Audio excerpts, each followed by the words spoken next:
So a friend of mine has tasked me with building an editing PC, so I thought I'd do a couple of unboxing videos with some of the parts. So this is the MSI B450-A PRO MAX motherboard. So let's get on with the unboxing. So this is what you find in the box. Obviously the motherboard, nicely protected. So take everything out of the box, and then we have some paperwork that no one ever looks at, so we'll just chuck that away.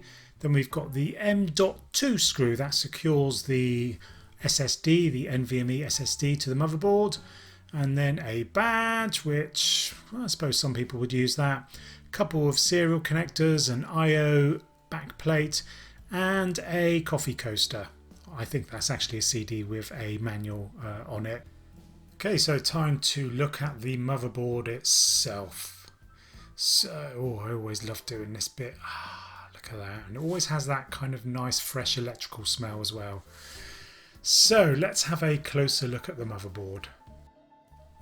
To start off with, we have 6 SATA ports. Now if you install the NVMe drive, 2 of them are disabled.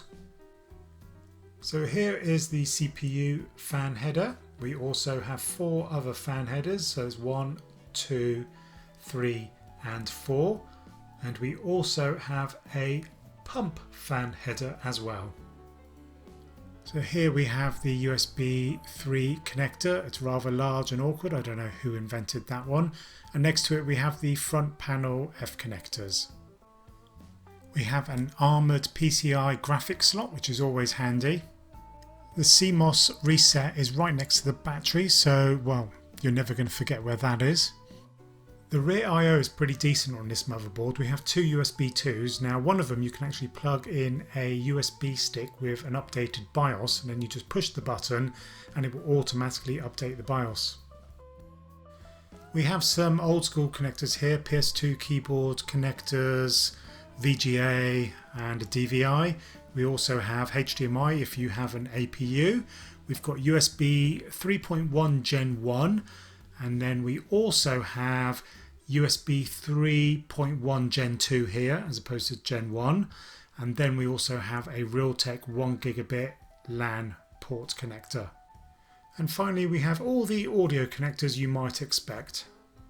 One thing I do like about this board is there's a lot of space on it. Now you do have the PCI graphics slot there, so even if you've got a big graphics card, it allows the M.2 slot, so your NVMe SSD, to breathe. It's not suffocated by the graphics card. Now as far as I can tell, this board is extremely similar to the B450 Tomahawk Max. I can't really tell the difference, and I'm pretty sure the VRMs and the cooling, the heatsink itself, are incredibly similar, if not identical. So that's the quick unboxing video, and I'll leave you with some close-ups of the motherboard.